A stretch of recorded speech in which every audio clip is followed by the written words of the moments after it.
पूर्वी लद्दाख में वास्तविक नियंत्रण रेखा के नज़दीकी इलाकों से चीन के सैनिकों की वापसी की कोशिशें तेज़ हैं और उसमें जल्द सफलता मिल जाने की उम्मीद है।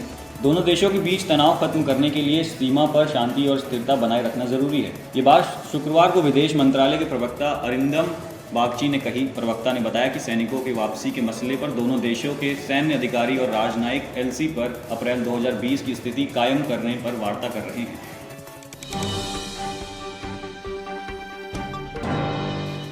अपनी नासमझी के कारण विदेश में और विदेशी विशेषज्ञों के सामने देश को बदनाम करने के आदी हो चुके राहुल गांधी एक बार फिर अपने बयानों से निशाने पर हैं।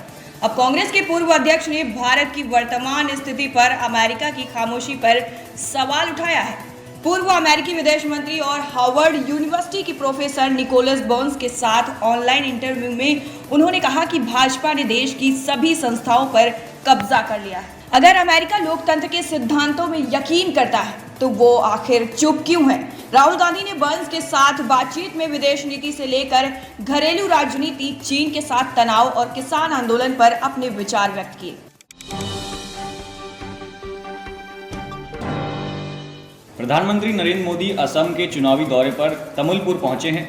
प्रधानमंत्री नरेंद्र मोदी यहां के जनसभा को संबोधित कर रहे हैं। इस दौरान पीएम मोदी ने कहा कि इन दोनों चरणों के बाद लोगों ने ये तय किया है कि असम में फिर एक बार एनडीए सरकार बनने जा रही है। असम के बाद प्रधानमंत्री पश्चिम बंगाल के चुनावी दौरे पर रहेंगे। इस दौरान प्रधानमंत्री बंगाल के तर्केश्वर और सोनारपुर में पार्टी प्रत्याशियों के पक्ष में जनसभाओं को संबोधित करेंगे। बता दें कि दोनों राज्यों में 6 अप्रैल को तीसरे चरण का मतदान होना है।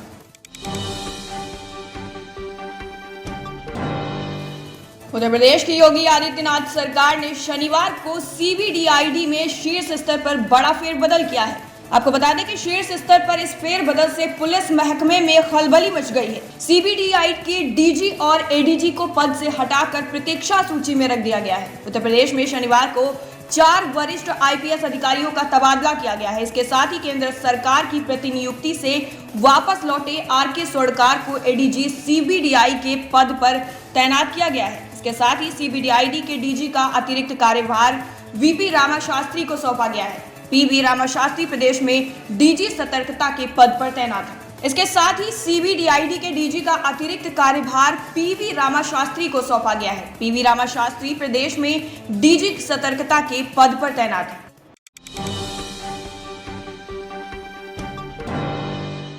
नगर निगम धर्मशाला में प्रचार के लिए केंद्रीय वित्त राज्य मंत्री अनुराग ठाकुर को शनिवार को प्रस्तावित चुनावी दौरा रद्द कर दिया गया है। आपको बता दें कि इसका कारण असम में उनका दौरा निश्चित होना बताया गया है। आज ही उन्हें असम के लिए रवाना होना है। भाजपा ने उनका धर्मशाला में चुनावी दौरा युवा कार्यकर्ताओं के जोश भरने और निवर्तमान महापौर देवेंद्र जग्गी के वार्ड में सेंध लगाने के लिए निर्धारित किया था। यहाँ आपको बताते चले कि उन्होंने अपने चुनावी प्रचार की शुरुआत कोतवाली बाजार से करनी थी, जिसमें कोतवाली बाजार में अनुराग ठाकुर युवा सम्मेलन के बाद 12:30 बजे तक कोतवाली बाजार में युवा सम्मेलन को संबोधित करने के बाद 3:30 बजे दाड़ी मेला ग्राउंड में दाड़ी वार्ड में भाजपा प्रत्याशी राजेश शर्मा के लिए जन समर्थन और बाद में शाम 4:30 बजे देवेंद्र जग्गी के वार्ड रामनगर के शिव विहार में उन्हें प्रचार प्रसार करना था।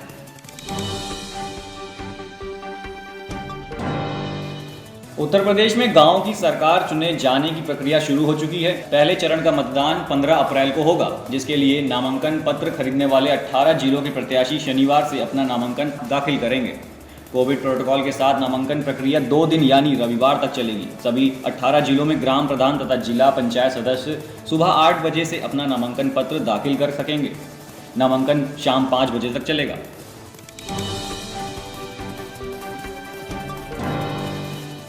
जौनपुर के विकासखंड शाहगंज सोंधी में नामांकन के लिए जहां शनिवार की सुबह से ही भीड़ जमा हो गई, वहीं भीड़ भाड़ से बचने के लिए पुलिस ने खेता सराय खोटगन मार्ग पर दोनों तरफ बैरिकेडिंग कर रखी है। अंदर प्रवेश द्वार पर सैनिटाइजर और मास्क की व्यवस्था भी की गई है। इसके बावजूद भी लोग शारीरिक दूरी नहीं बना पा रहे हैं और इस दौरान लोगों ने ना तो मास्क लगाया है और ना ही कोरोना गाइडलाइंस का पालन कर रहे हैं। चंडीगढ़ नगर निगम चुनाव को 7 माह का समय बचा है। ऐसे में वार्ड पार्षद हर छोटे से छोटे काम का उद्घाटन करके क्रेडिट लेने का प्रयास कर रहे हैं। इस बार नगर निगम की ओर से ज़्यादा काम करवाने का दावा किया गया है। भाजपा शासित नगर निगम की ओर से प्रशासन से ज्यादा फंड भी मांगा गया है। वार्ड नंबर 21 के पार्षद एवं पूर्व वरिष्ठ उप महापौर सरदार गुरप्रीत सिंह ढिल्लों द्वारा सेक्टर 46 के सामुदायिक केंद्र के रेनोवेशन के लिए नींव का पत्थर रखा गया है। ऐसे में सामुदायिक केंद्र का काम शुरू हो गया है। ढिल्लों ने अधिकारियों को कहा है कि नगर निगम चुनाव से इस काम को पूरा कर दिया जाएगा। लोग लंबे समय से इसकी मांग कर रहे हैं।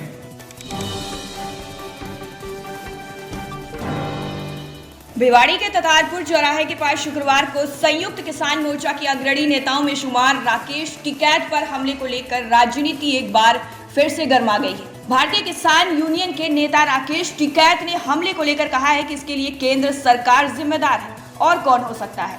ये भारतीय जनता पार्टी की यूथ विंग हो सकती है। हमले के दौरान वो कह रहे थे कि राकेश टिकैत वापस जाओ, मुझे कहा जाना चाहिए। वो पथराव कर रहे थे और लाठी डंडों का इस्तेमाल कर रहे थे। वो हमसे क्यों लड़ रहे हैं? हम किसान हैं, कोई राजनीतिक दल के नेता नहीं।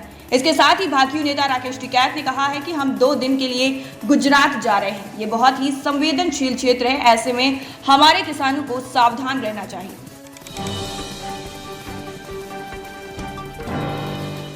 मुरादाबाद में मतदाताओं को अपने पक्ष में करने के लिए प्रधान पद के दावेदारों द्वारा आचार संहिता की धज्जियां उड़ाई जा रही हैं। ऐसा ही एक मामला अमरोहा के डिडौली कोतवाली क्षेत्र में पकड़ा गया है। यहाँ के मतदाताओं को दावेदार रसगुल्लों के डिब्बे बांट रहे थे। उनके खिलाफ आचार संहिता के उल्लंघन में रिपोर्ट दर्ज की गई है। अभी तक जिले में ये पहली कार्रवाई हुई है।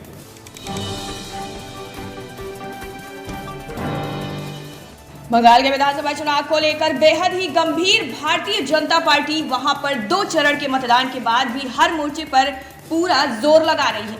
भारतीय जनता पार्टी के स्टार प्रचारक उत्तर प्रदेश के मुख्यमंत्री योगी आदित्यनाथ भी भाजपा के प्रचार अभियान को गति प्रदान कर रहे हैं। ऐसे में मुख्यमंत्री योगी आदित्यनाथ शनिवार को बंगाल में चुनावी सभा करने के साथ ही रोड शो भी करेंगे।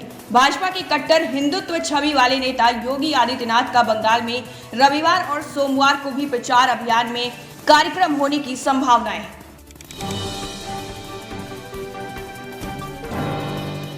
लुधियाना में लोक इंसाफ पार्टी के प्रधान एवं विधानसभा हल्का आत्मनगर के विधायक सिमरजीत सिंह बैंस ने नगर निगम के वार्ड नंबर 47 के मोहल्ला आजाद नगर में सीमेंट वाली गलियां बनाने का काम शुरू कर दिया है। इस निर्माण कार्य पर 41.75 लाख रुपए की लागत आई है। बैंस ने कहा कि इलाके के विकास कार्यों में फंड की कोई कमी नहीं आने दी जाएगी। उन्होंने कहा कि सूबे की पारंपरिक पार्टियां पंजाब का भला नहीं कर रही हैं। लंबे अरसे से अकाली एवं कांग्रेस बारी बारी सत्ता सुख भोग रही है।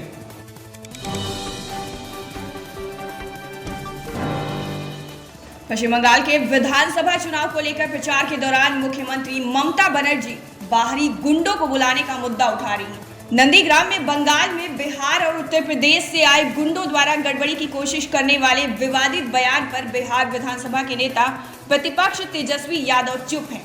इससे बिहार में भी सियासत गर्मा गई है। आपको बता दें कि राष्ट्रीय जनता दल बंगाल विधानसभा चुनाव में ममता बनर्जी की तृणमूल कांग्रेस के साथ है। तेजस्वी की सियासी मजबूरियां अपनी जगह, लेकिन इस मामले ने उनके पिता और आरजेडी सुप्रीमो लालू प्रसाद की याद तो दिला ही दी है, जो अपनी सक्रिय राजनीति के दौर में बिहारियों के अपमान पर ठाकरे परिवार तक को महाराष्ट्र का घुसपैठिया बता विरोध जता चुके हैं।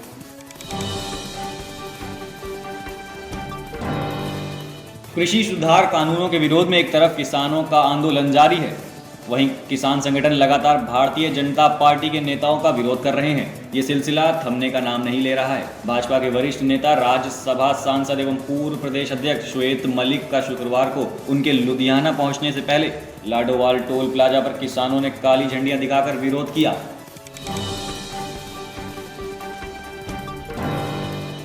पंजाबी गायक स्वर्गीय सरदूल सिकंदर के परिवार की तरफ से कुछ लोगों द्वारा उनके नाम पर नाजायज उगाही किए जाने के आरोप लगाए हैं।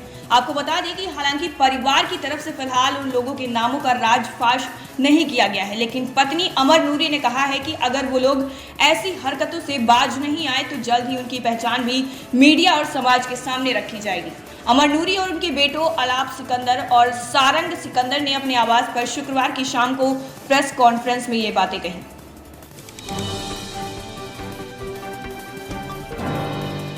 गया कोडरमा रेलखंड के पहाड़पुर एवं गुरपा रेल स्टेशन के बीच मालगाड़ी की चपेट में आने से शनिवार की सुबह 50 वर्षीय अधेड़ की मौके पर ही मौत हो गई। शव की पहचान नहीं हो सकी है। सूचना मिलते ही अब रेलखंड पर रेल परिचालन रोक दिया है। पहाड़पुर ट्रैफिक इंचार्ज नीरज कुमार ने बताया कि शव अब रेलखंड के रेलवे ट्रैक के बीचों बीच रहने के कारण रेल के नियमानुसार शव के ऊपर से कोई भी ट्रेन नहीं चलाई जा सकती है।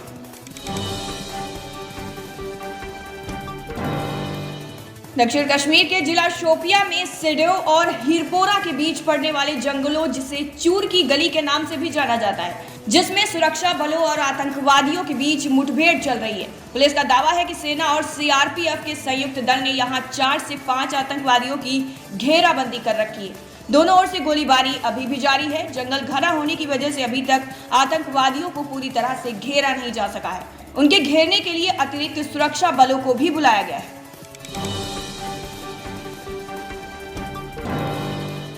बहादुरगढ़ में एक दर्दनाक घटना सामने आई है। जिस बेटे की महज 18 दिन पहले विदाई की गई थी, अब वो दुनिया में नहीं है। घर वालों का रो रो कर बुरा हाल हो रखा है।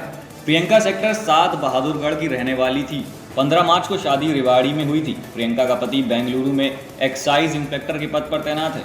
सुबह 4 बजे अपने घर पर पंखे से फांसी लगाकर आत्महत्या कर ली है। सुसाइड नोट हवाई टिकट पर लिखकर छोड़ गई है। उसने लिखा है कि मेरा पति व मेरे ससुराल वाले मुझे दहेज के लिए परेशान कर रहे थे। शुक्रवार को ही प्रियंका के पिता उसको बेंगलुरु से अपने घर वापस ले आए थे। प्रियंका का शव सिविल अस्पताल बहादुरगढ़ में लाया गया है। स्थानीय पुलिस द्वारा कार्रवाई अमल में लाई जा रही है।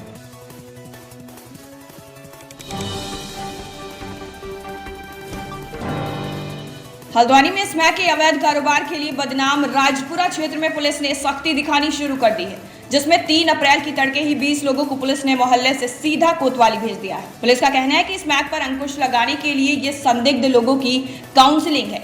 आपको बता दें कि राजपुरा क्षेत्र में स्मैक के बढ़ते कारोबार को लेकर स्थानीय लोग लंबे समय से चिंतित हैं। स्थानीय लोगों का आरोप है कि राजपुरा में कई गुट सक्रिय हैं जो स्मैक के नशे में नई पीढ़ी को डुबाने के लिए गिरोह चला रहे हैं। ऐसे में अगर कोई इनका विरोध करता है तो ये मारपीट और धमकी देकर उससे चुप करा देते हैं। ऐसे में पुलिस ने सख्त रवैया अपनाते हुए शनिवार 3 अप्रैल को क्षेत्र के कई संदिग्धों को काउंसलिंग के नाम पर कोतवाली भेज दिया है।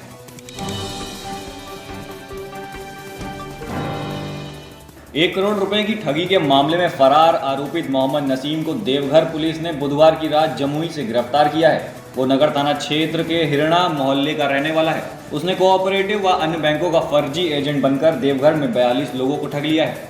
2019 में उसके खिलाफ मामला दर्ज हुआ था। एसपी अश्विनी कुमार सिन्हा ने बताया कि उसकी पुलिस सरगमी से तलाश कर रही थी, मगर वह चकमा देता रहा। इधर मुखबिर की सूचना मिली कि वो जमुई के सिकंदरा थाना क्षेत्र स्थित मुबारकपुर गांव में छिपा है। तत्काल उसकी तलाश में आईओ सुमन कुमारी के नेतृत्व में एक टीम भेजी गई।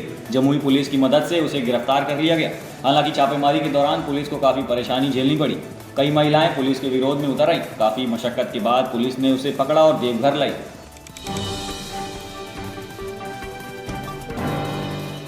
बिहार के नालंदा जिले में क्रिकेट का मैदान अचानक रण क्षेत्र में बदल गया। मैच का इंटरवल होते ही गेंद और बल्ले की जगह मैदान में गोलियों की तड़बड़ाहट गूंजने लगी। ये घटना परवलपुर थाना क्षेत्र के अल्लामा मध्य विद्यालय के प्रांगण में हुई। आपको बता दें कि शुक्रवार को क्रिकेट खेल रहे एक युवक पर 10 से 12 लोगों ने लाठी डंडे और रॉड से जानलेवा हमला कर उसे गंभीर रूप से जख्मी कर दिया। दहशत फैलाने को पिस्तौल से 3-4 राउंड फायरिंग भी की गई। जख्मी युवक विवेक कुमार बाना बीघा गांव का निवासी परवलपुर पीएचसी में प्राथमिक उपचार कर उसे विम्स पावापुरी रेफर कर दिया गया है।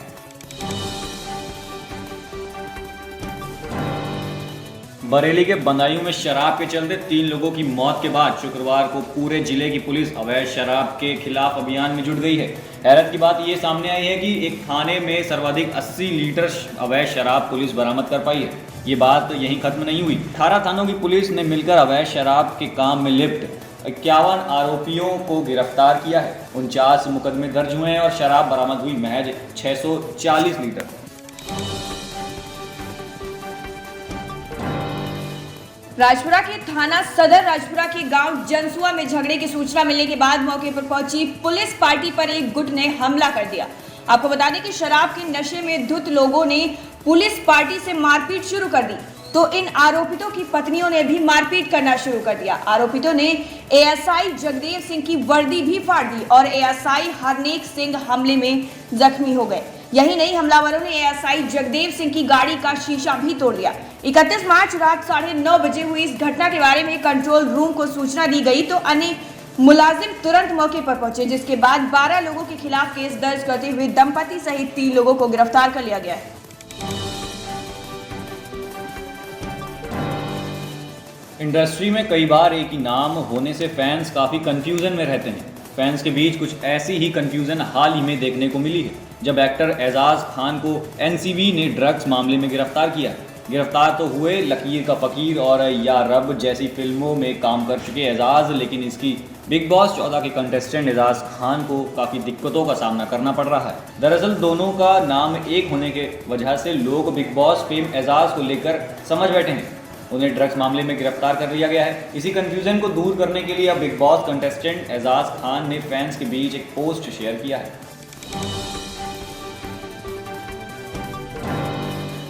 निर्देशक और कोरियोग्राफर प्रभुदेवा आज अपना 48वां जन्मदिन मना रहे हैं। आपको बता दें कि प्रभुदेवा कोरियोग्राफर, फिल्म निर्माता, निर्देशक और एक लोकप्रिय अभिनेता भी हैं। प्रभुदेवा शानदार निर्देशक और डांसर माने जाते हैं। उन्हें भारतीय माइकल जैक्सन भी कहा जाता है। अपने 32 साल के करियर में उन्होंने कई पुरस्कार भी जीते हैं, जिनमें पद्मश्री और राष्ट्रीय फिल्म पुरस्कार भी शामिल हैं।